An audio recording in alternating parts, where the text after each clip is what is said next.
school curriculum. So there's some laboratory tests in physics class that we have a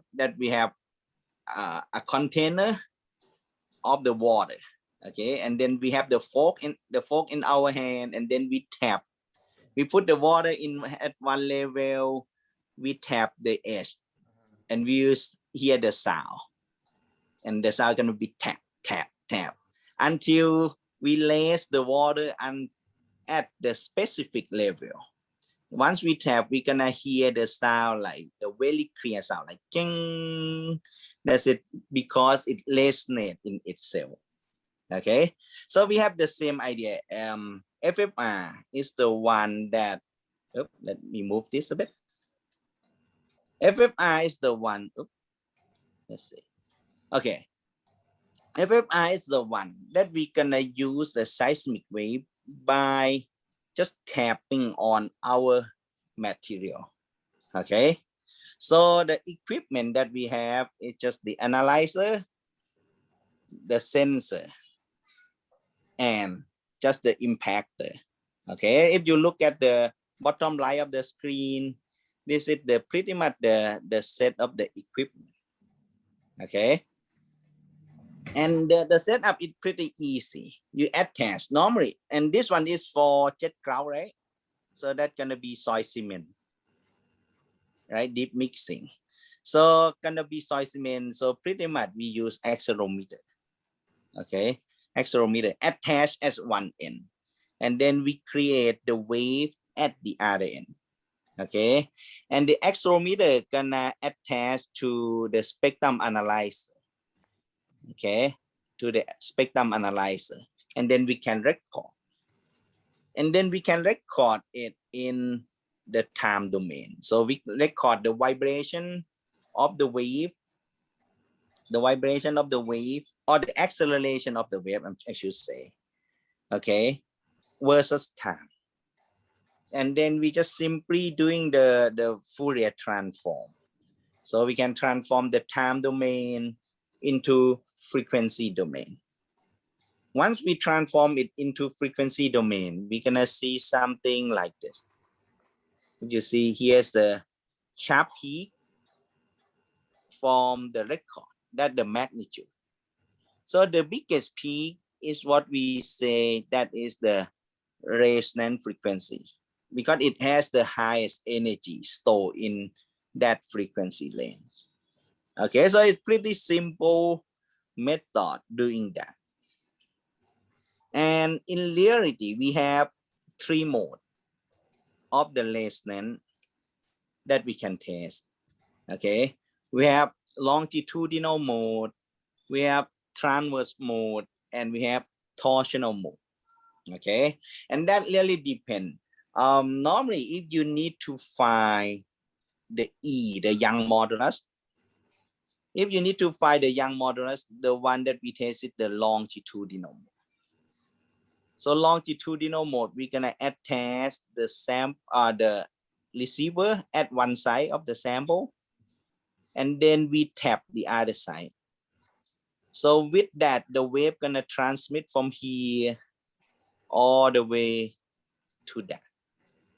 Okay, and this is pretty much the same idea when they do the Bender element. And Bender element, they just measure the distance over the time. Okay, you can measure the wave velocity based on 2 things: the distance over time, or the frequency time the wavelength. Okay, and FFI is actually based on the frequency. So they just do one Fourier transform, get the frequency, and time with the length, and then we can get the wave velocity pretty easy.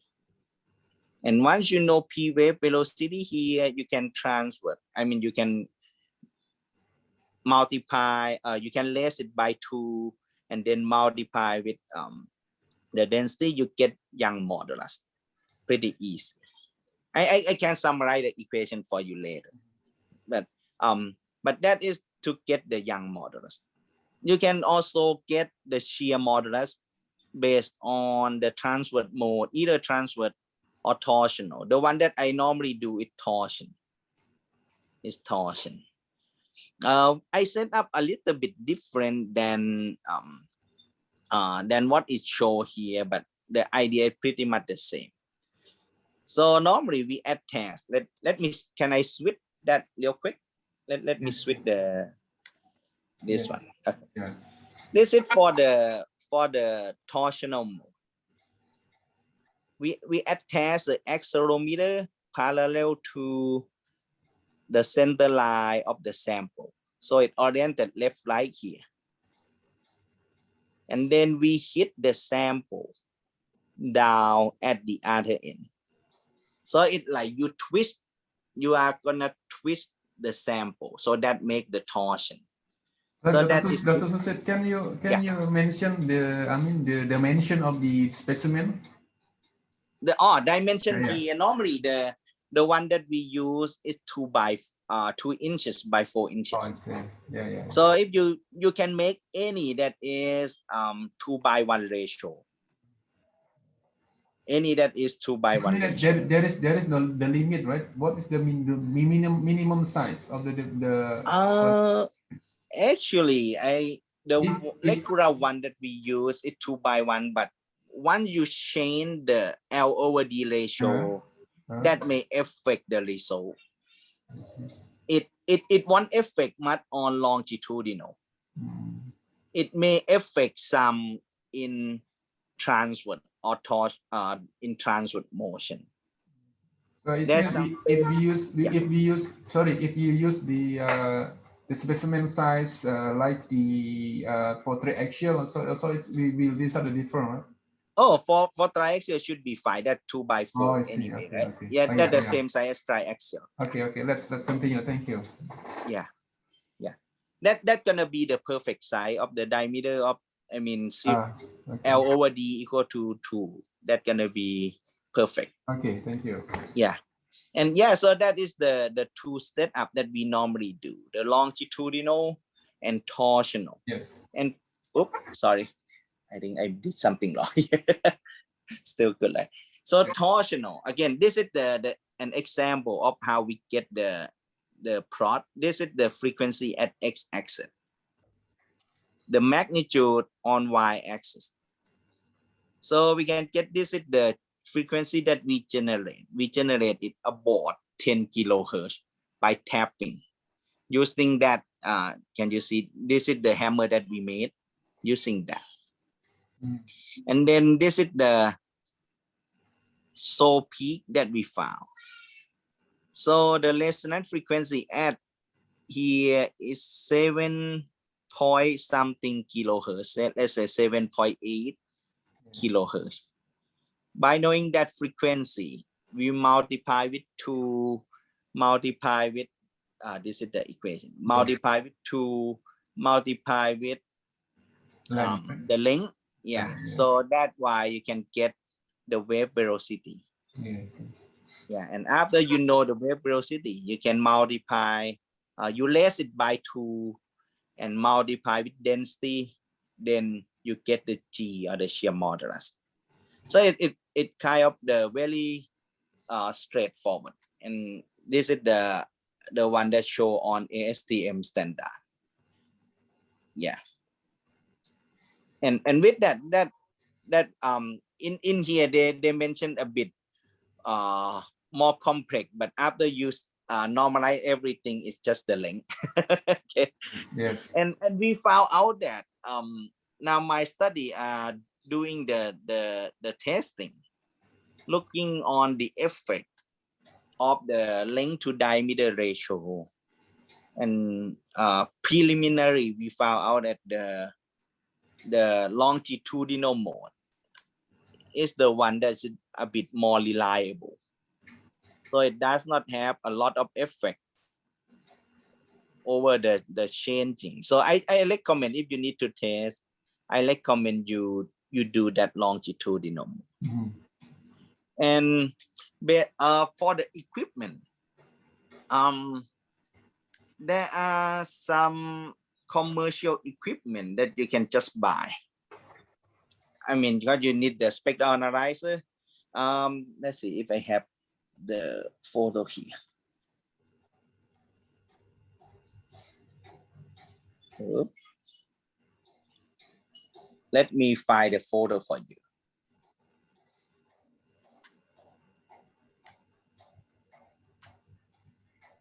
One a second.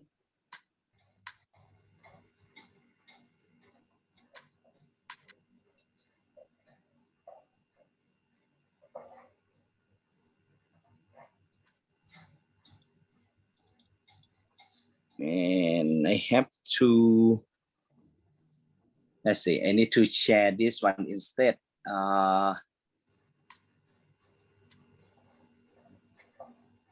Let me stop share and reshare again. Share screen again. Okay. So on the right side, here's the accelerometer, the spectrum analyzer that we are using.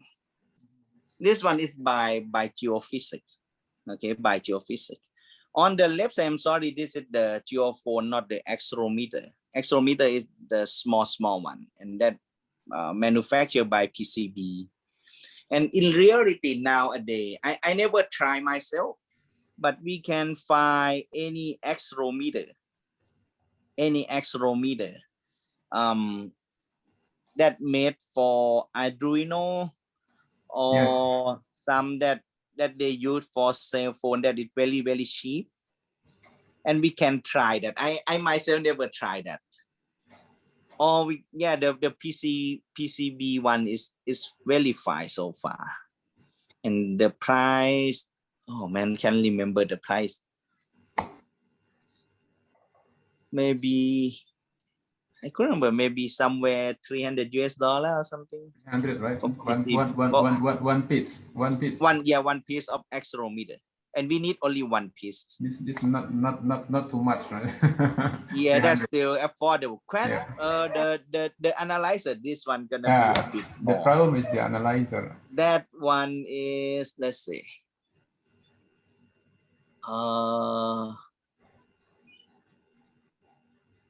The one I got, I mean, that through the agent. 5,000. About 5,000. Goes to more than 5,000. 5,000 was like 10 something years ago. when I got this one, I got it. Let's see, I got it in Thai baht. That's 600K. 600K is mean that 600K divided by 30. 20K. 20. US. Oh. And if you buy it from US, might cut in half. I see. Yeah, and or you can find some like the NI. Because NI may have the cheaper one. Yeah. But for 2 days ago, I already contact the supplier. He said that he forward my message to their agent in the China. Mm-hmm. Yeah. Oh, really? Because for the Asia, the agent is in China. So I see. But this gonna be easy. I mean but NI has some too. But if I remember right, NI you have to write down some code or something to make it perform. This one come with the commercial software, so it's pretty easy. But I think that we can still use Arduino. Yeah, Arduino, right? If we can make the Arduino or maybe Raspberry Pi. If somebody know, I mean, if you contact someone in electrical engineer, should be a piece of cake for them, I think. If they can have I think Raspberry Pi might be the choice.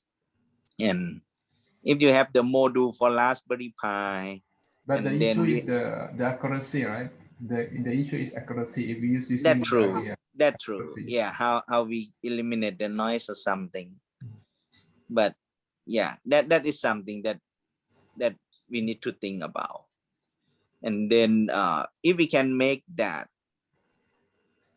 with that, they can do pretty simple Fourier transform for you, and then change the time to frequency for you, and that's it. All other from Excel. But yeah, I don't know about the accuracy. That is one issue. Yeah. But I think, yeah, that is gonna be the thing. It means that data source is mean that if we have any accelerometer, and then we can establish our own data analyzer. I mean, I think this method can be work, right? Sure. But the thing is the analyzer too. Okay. The analyzer have to have the good way to eliminate the noise or something. When they do this analog to digital or something. So that's why we never spend time doing that. But it should be practicable to do one. I'm pretty sure. And maybe if you can check the price of NI first, that should be. I bet that's gonna be cheaper than Quarto. Maybe way cheaper.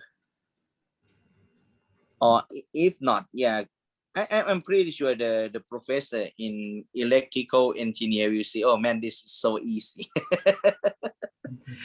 I bet them gonna say that. Yeah, and because that Quarto, this is 4 channel too. Yes. And if we do just a simple one channel in, and that should be easy enough. Yes. Yeah.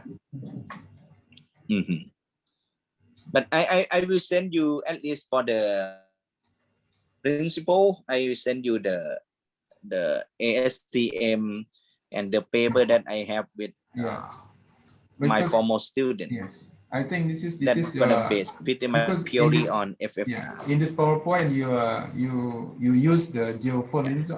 I think this is for the field, right? For the field test. Using geophone. Sorry, Dr. Agus. In your presentation, this one you use geophones. Let me stop this first. I think I'm sorry, Professor Agus. I didn't hear well.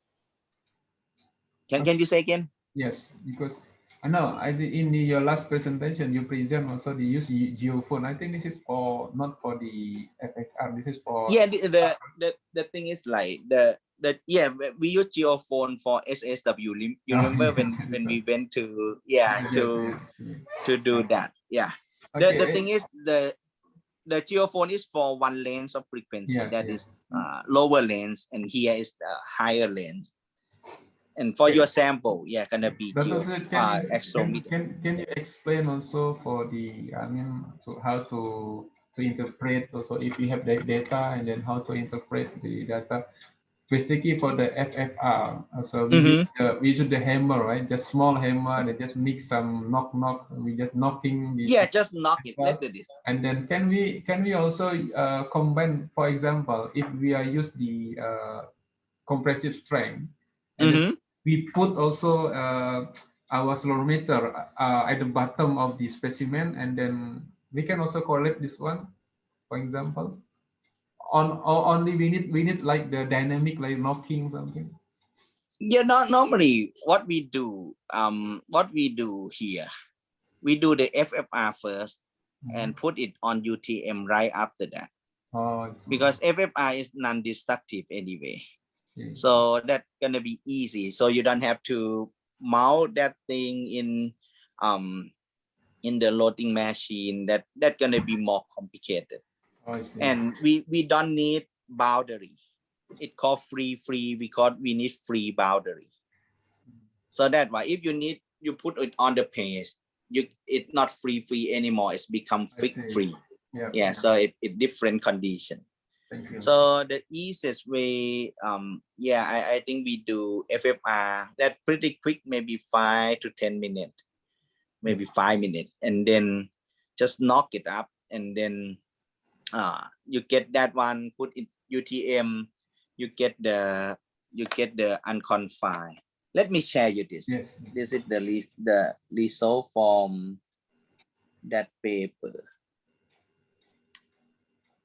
This is the one we present it in Barcelona last time.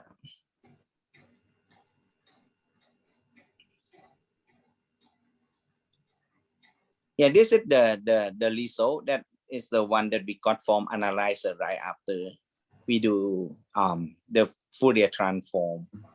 So you get the peak, right? And we can know that that peak represent the maximum energy stored based on the seismic wave that we generate. And we know that at the peak, that is our resonance frequency. Okay, so after we test FFR, we put it in unconfined right away. And then in here, we develop the correlation between the unconfined and the FFR. And we use this for our QA/QC purpose, because right now they're still controlled by the strength, and we need to speed things up. So we say that we need to control based on the wave velocity instead. So that's why we develop that correlation, and that's why we have this one. We haven't been used that yet, but that is the idea that we propose to Department of Highway. Okay, and let's see, the hammer that we made, that made just from you can use anything that's flexible. Like we use the wooden stick. Yes. We used to use the metal stick, and we see that it vibrates in itself. we lost some energy in the stick itself. So anything that can be a bit more flexible, that help. Or the best one is if you have just the maybe steel ball, and you put it with the thread or the rope, and you just drop it. That would be excellent, but maybe harder to control. So yeah, you can use any weight. Yeah, maybe steel ball or whatever. We use the nut and washer, but anything that can hit on the edge here, that work fine. Okay, this is very simple. How many times we knocking this one? We are knocking. Oh, this one actually. The time or something duration. Normally we knock for 3 to 5 times should be pretty enough. But sometimes, I mean, if you have some poor data, we might knock it more. We knock it like 25 or 50 times. I see. Yeah, but normally five times. What do you mean with the poor data? What do you mean with poor data? Yeah, let me stop the sharing here. I will share it from my iPad. Share content, whiteboard. Okay, so you can see the whiteboard, right? Yes. So this is the frequency normally that we have, and this is magnitude.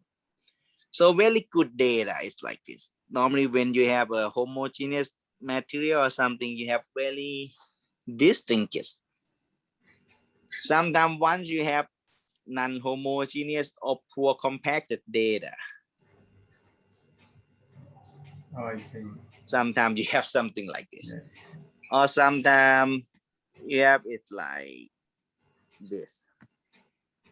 So knocking is the way to increase the number of knocking, that to make it more averages.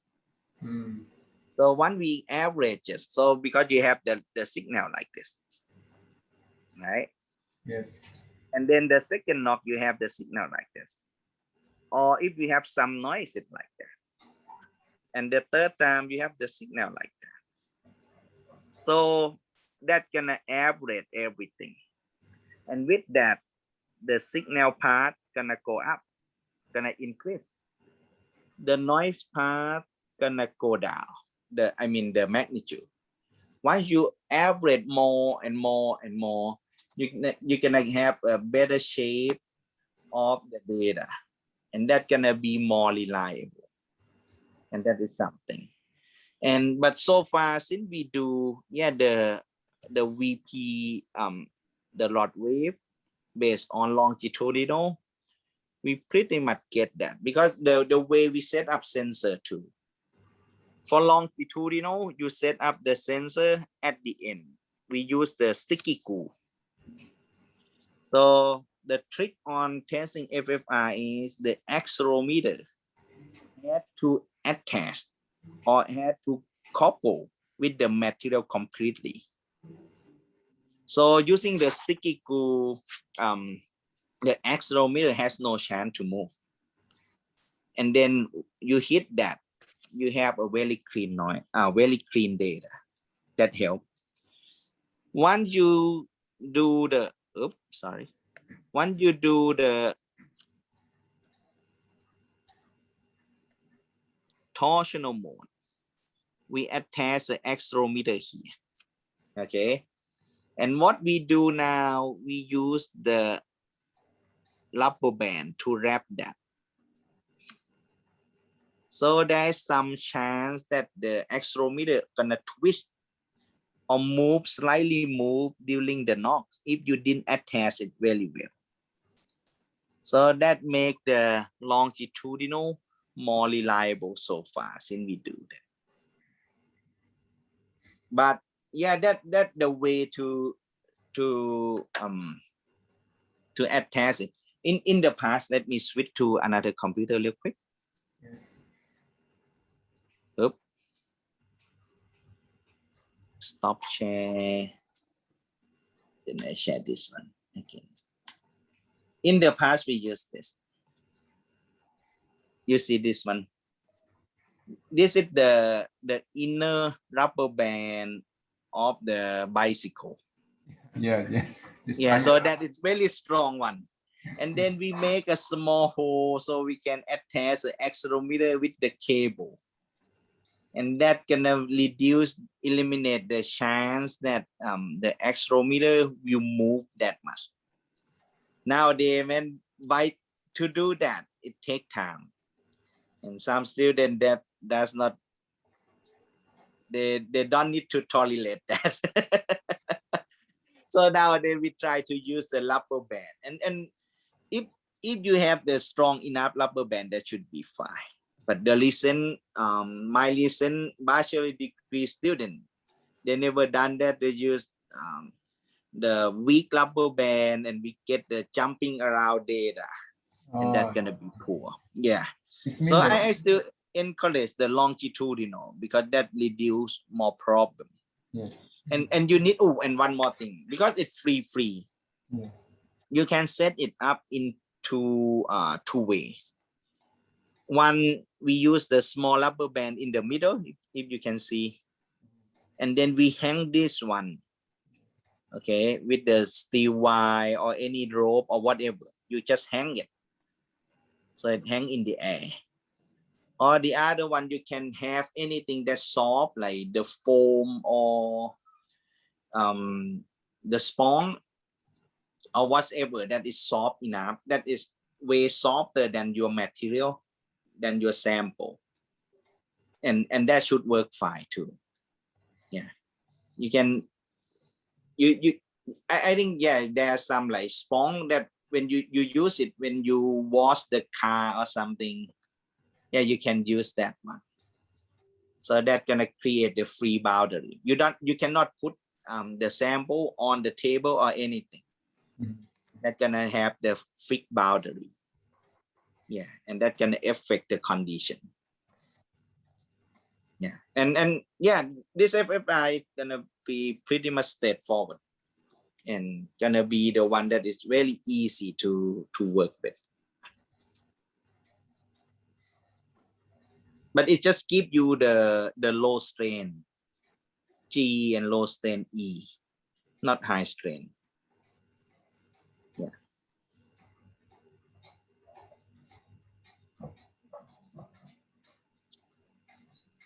Does that make sense? Yes. Yeah.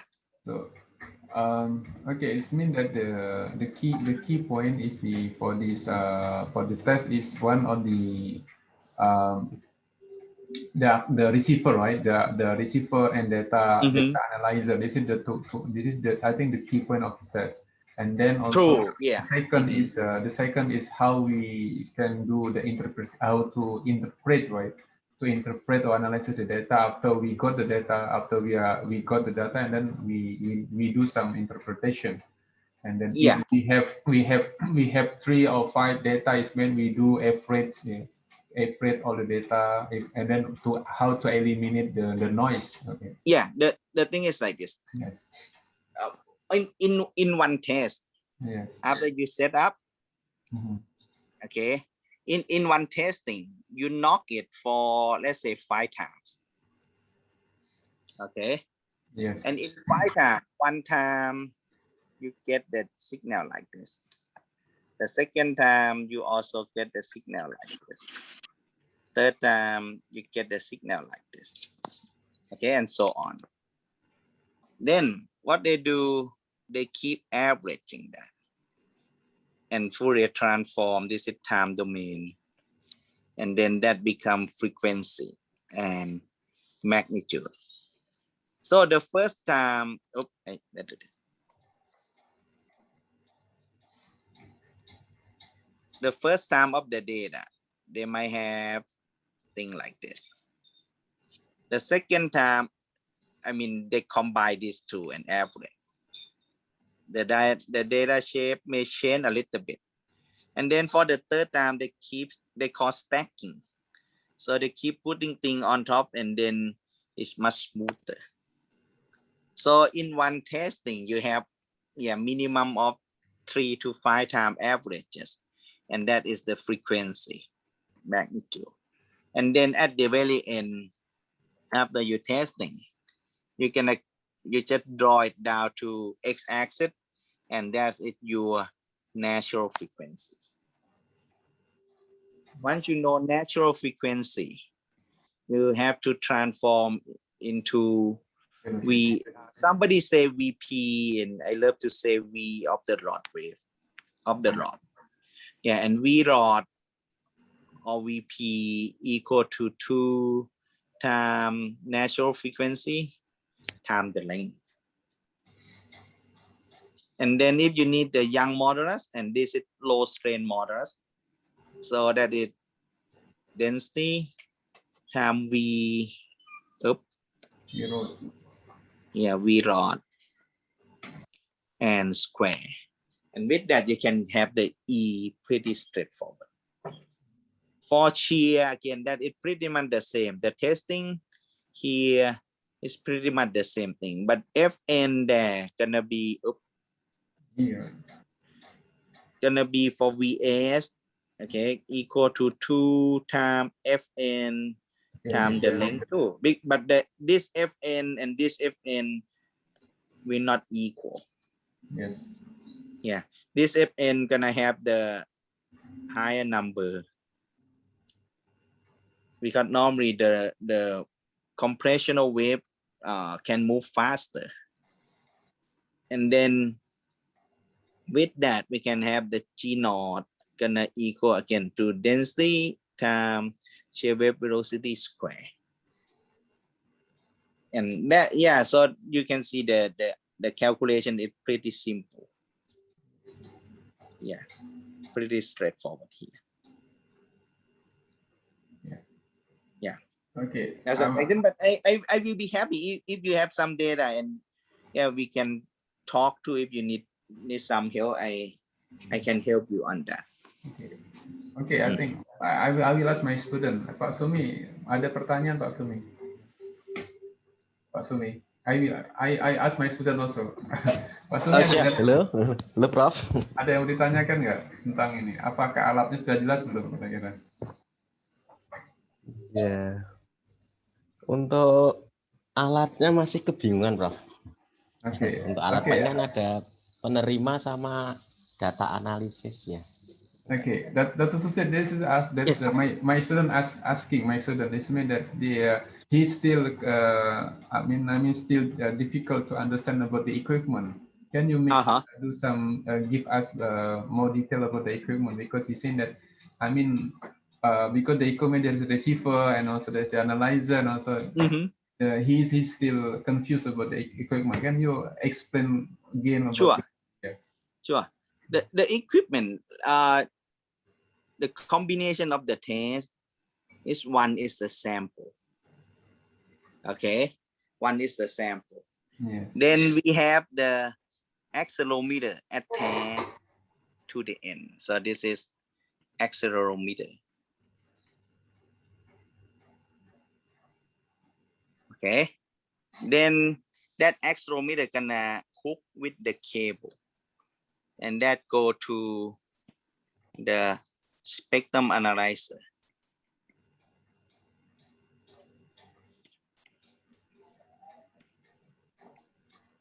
Okay, and that spectrum analyzer just hook with the laptop PC.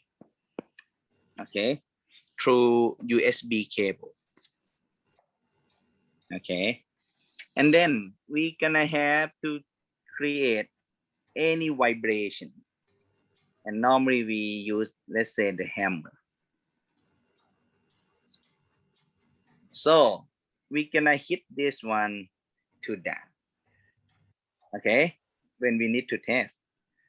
So once we hit that, it's gonna trigger the record.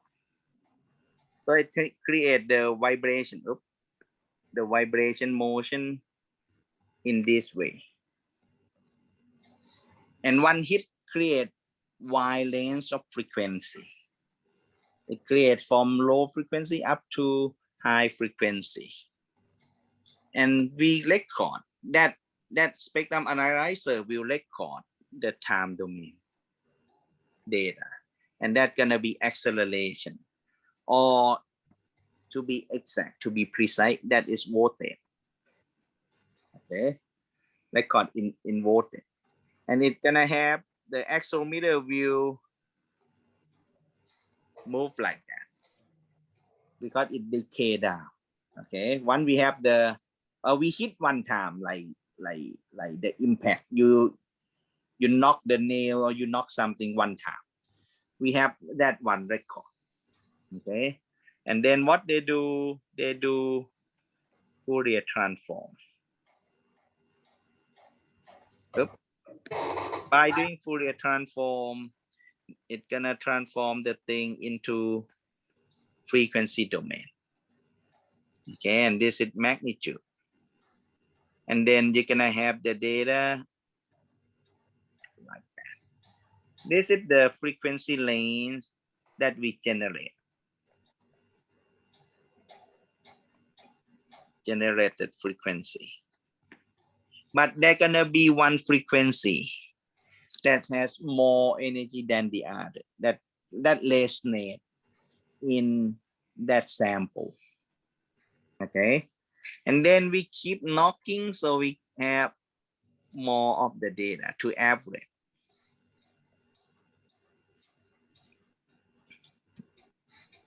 Then it's gonna stack the data and transform into that.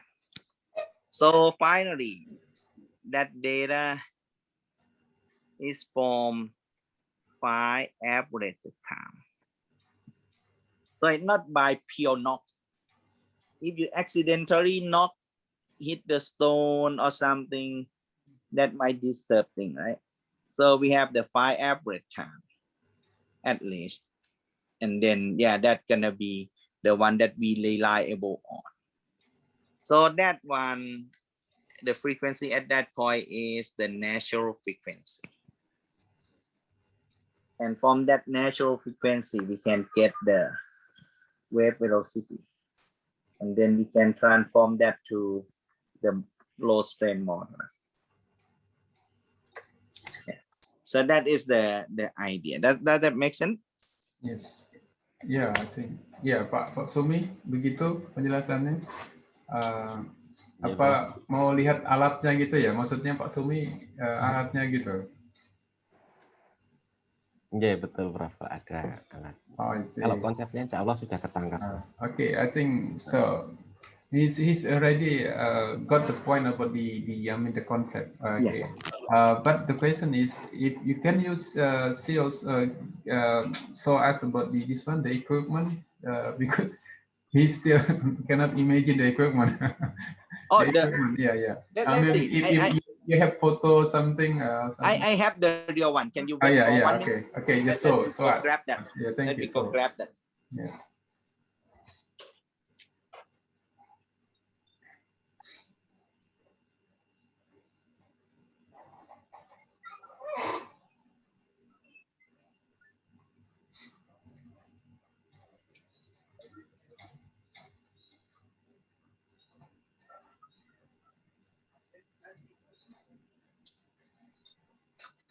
Kalau ada yang mau ditanyakan, silakan bertanya nanti ya. Ada siapa Pak Muhammad atau Mbak Fiani, silakan. I need to stop sharing this first, right? Yes. Let's see.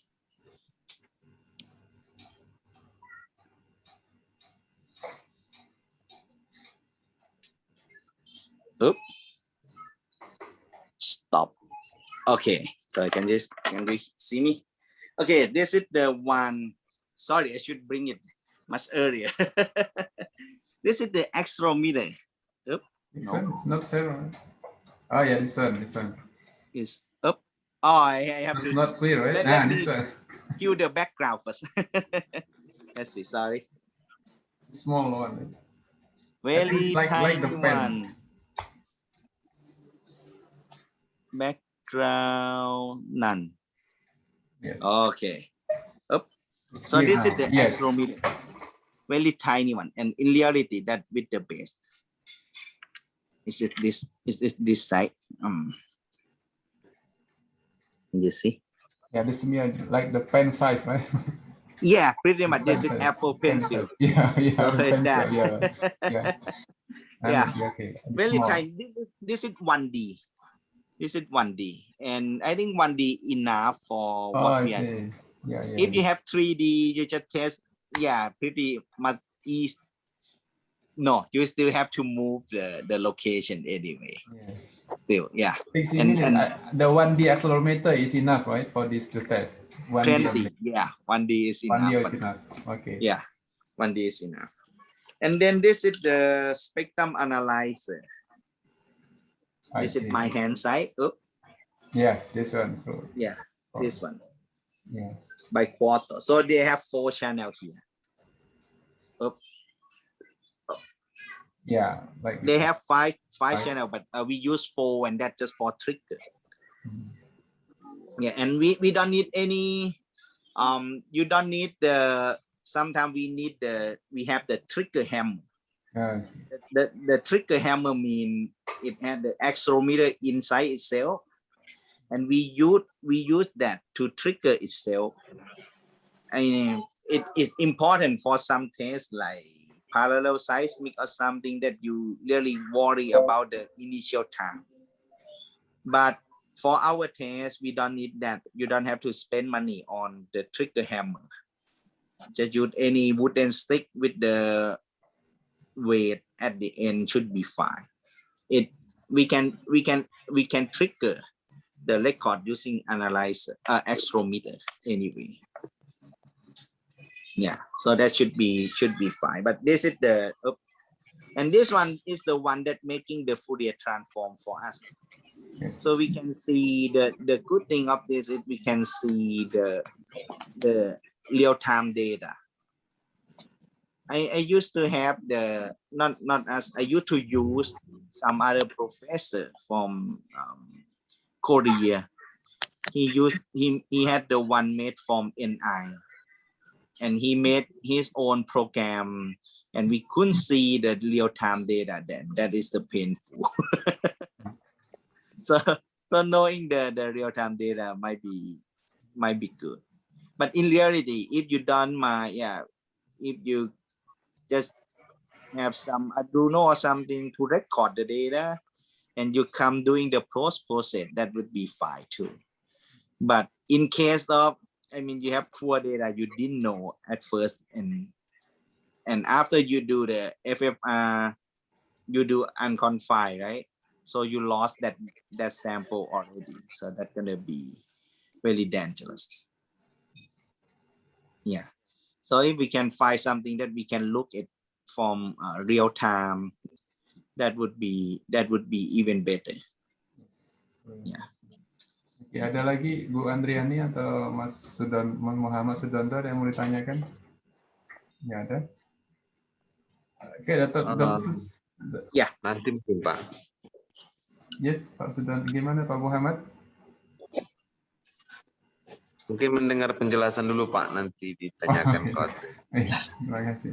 Okay, Dr. Susit, this is very interesting. It's mean that because this is the NDT, right? NDT is mean that we should correlate with the others, other parameter like the compressive strength and also the CBR something. So it's mean that, because if we only find the velocity or frequency, it's okay. Especially for we can find also the damping. I mean the shear modulus G or something. But for in reality, this one you can find damping too. Yeah. Because for the highway, sometimes we also need the G also. G is mean the shear modulus and also the damping also for the damping. Yeah. So true. You also find this parameter, right, using this FFR. Yeah. G is directly pretty G proportion to VS directly. And damping we can find using they call the logarithm decrement, and we can find that, use that equation to find damping as well. Yeah, but just one thing to keep in mind, that this is the low strain, not the high strain. So gonna be maximum modulus. Yeah, but if you are gonna use it for the higher lanes of strain, we have to be careful how many percent it's gonna drop down. I see. And in that case, we may need something like cyclic diaxial, cyclic diaxial. That would perform you a higher strain in that front. I think it's in your paper, and as your paper, you correlate also with for the subgrade, right? I think I remember your presentation. Yeah, true. It's mean that I think it's also low strain, right? Only for not low strain. We don't need large strain, only low strain, because some pavement also we also need some low strain because the damage of this one. True.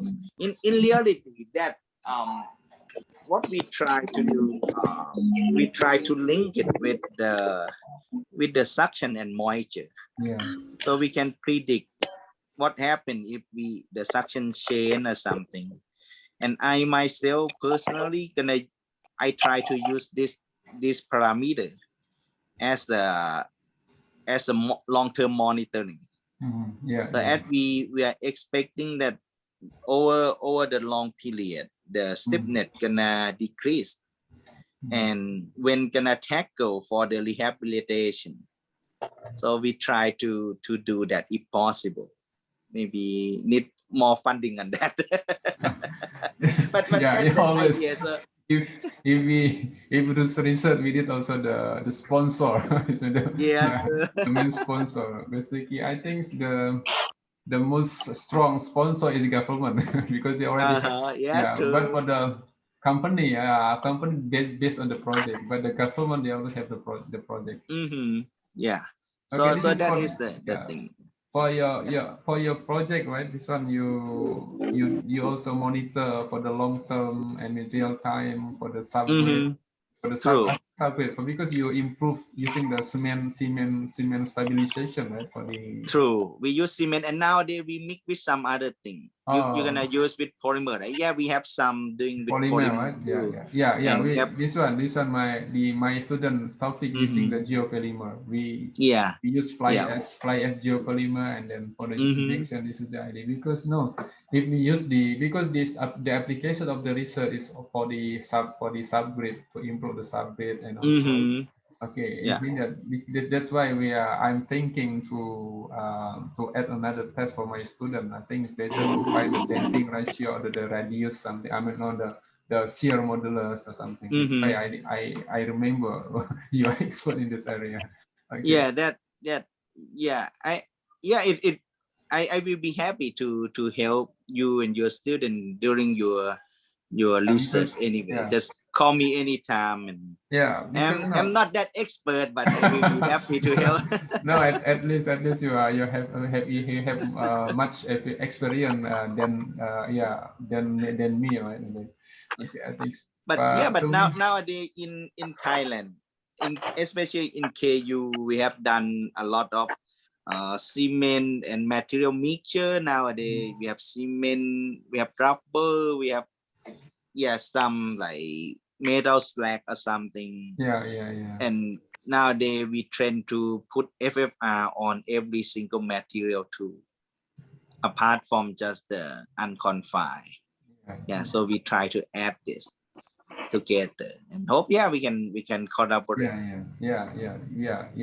Collaborate. So we also try to find some funding also to collaborate. That's tough one. Collaboration is, I think we can do, but the problem is how to find the funding. this is True. another issue. So for the student, we have student, but if there's the funding, this is the other issue. Okay, Yeah, I think true. ada pertanyaan, But gonna Pak? be fun to work on. Yeah. Yes, Pak Muhammad, ada pertanyaan untuk FFR ini? Terlambat I think- masuk tadi. I'm still on listening, Professor. Oh, yeah. Okay. I think that's it. I think this is if there is no question, Pak Sumi, no question. Ada pertanyaan lagi, Pak Sumi, Bu Andriani? Because it's only limited, right? Limited person. Okay, I also say impact limited to them because we call this only talk. Yeah. This is like only talk. Yeah, more private. Yeah. Pak Sumi, okay, sudah jelas. Sementara cekap, Bro. Okay, I think my student say that this enough. If there is no pandemic, maybe I will send my student to KU. Oh yeah. If there is no pandemic, yeah. Yeah, that's the possibility. There's I don't know how long the he had problem to is pandemic spend time. because if I will go to the other country, so maybe the requirement is very strict, right? Oh, I see. We must, if he has more time, I don't know. It's like if PhD like 3-year, 4-year program, and if he need to spend like 6 months in KU, maybe next year, hopefully things gonna get better. Yeah. If he can come 6 months with the sample, I think we can finish everything. So you don't have to spend money on this thing. And I will be really happy to leave this with you. Yeah, I think this is good. But we are looking after maybe if the pandemic already like the slowdown, I think maybe we can. Actually, I have program also. I will stay in the Thammasat also, but we cancel everything, and also I need to go to Taiwan. And then this year and then last year and this year, I think we cancel everything activity, go to abroad, just stay at home. Yeah, we are worried, but I think this is good, Dr. Susit. If I send student also, it's better to learn and then do some tests in your lab. Yeah. But if I can buy the equipment also, this is good. Sure. Yeah. Whatever way that work fine for you. Yeah. Okay, it's already 1 hour. But if Pak Suyanto, that ada pertanyaan lagi, there's no question because this is I need to explain also in our bahasa. Sure, no problem. Okay, sure. Sorry, I have in touch with many Indonesian students. My bahasa is still bad. But already your student already graduate, right? This one He from graduated already. Jogja. Who's the name? From Yogyakarta last time. Your student? Yeah, Diandri. Gandhi already. Yeah, Diandri already graduate. Yeah. Now he working with Dr. Sutisak. Oh, I see. Dr. Sutisak. It means that Yayat already not working with Dr. Sutisak now. Now Yayat went out to Geo Harbor. Oh, Geo Harbor. Yeah. But I think I heard that he quit Geo Harbor recently. Oh, I see. But I don't know. He already finished, right? He already He finished. already finished too. Yayat already finished too. Okay. Yeah, and we have very good. Yeah, Liski is the first who finished, and then we have really good Indonesian student in KU so far. Yeah. Do you need also another student from Yogyakarta, maybe from others? Sure, if you have some, yeah. Try to find the scholarships. Now this year I sent 2 students to Thammasat under the scholarship from JICA, the scholarship from the JICA. Oh, that's good. Yeah, one from construction management, one for the concrete. Yeah. Wow, Because good. the support is from Japan, from JICA. Yeah, if you need some, if you need to send some, we are very welcome. Yes, and we have some faculty scholarship, but that may not be really big number, but I know. still some can be partially support. And we really happy with Indonesian students so far. They're really good. Yeah. Okay, so I figure, but maybe next year after pandemic.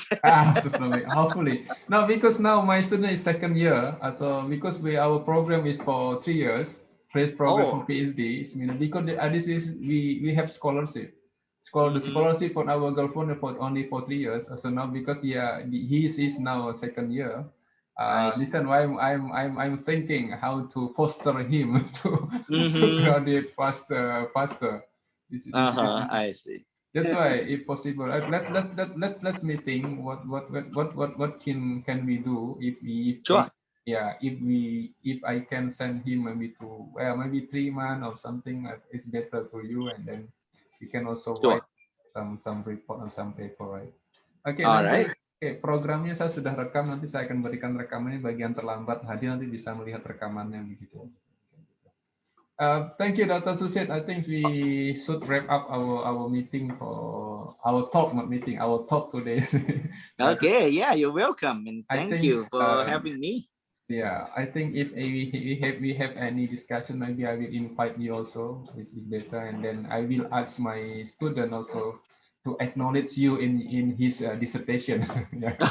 Don't have to. That's fine. Yeah, I will be just happy to help. No problem. Yeah.